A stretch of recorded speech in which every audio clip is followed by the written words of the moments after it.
Hi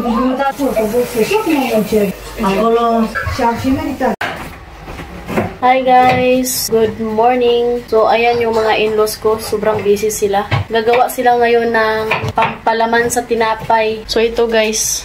Queens. Dito sa Romania, gutoy. Wala yata to sa Pilipinas. Facem dulceață, Edi, de gutui. Bravo. Palaman nila to sa pancake, tinapay. After nila mahiwa-hiwa, guys, nilagay dito tapos takpan para hindi mangitim. Daming technique yung biyanan ko. Tulungan natin sila maghiwa, guys, para hindi sila maabutan ng hapon. Mga hunaw ta kay maikol po to sa sister-in-law.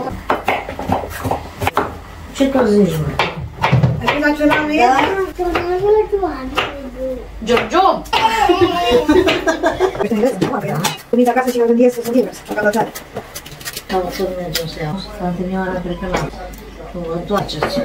Maasim tapos Bună la cuptor. okay naman siya guys. Sabi ni mama, masarap daw to pag niluluto mo sa oven, tapos jam. So yung gagawin namin ngayon is jam. Nu, le lăsăm cu perechi. Nu, le pun. Da. Ca să pot da exact. Te rog frumos.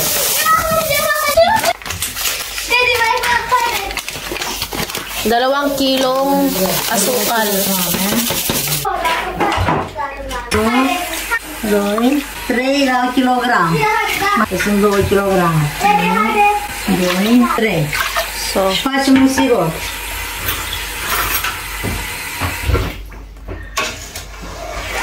Să fiarbă până se...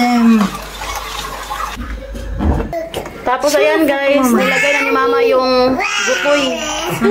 Începe să fiarbă. Sa alis sila si mama, pupunta sila sa cemetery. Sabi ni mama, pag kumukulo na daw to is i-mix lang daw. Ayan. So, ayan, kumulo na. Atin lang itong i-mix-mix. Yan yung putos ni madam. So, lagyan ni mama ng limon. Tsaka yung pampabango daw yan, yung dahon.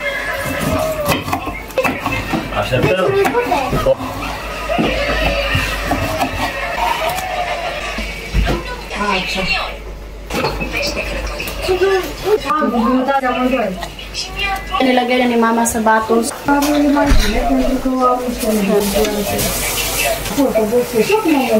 Acolo, hawakan din. 18 ori.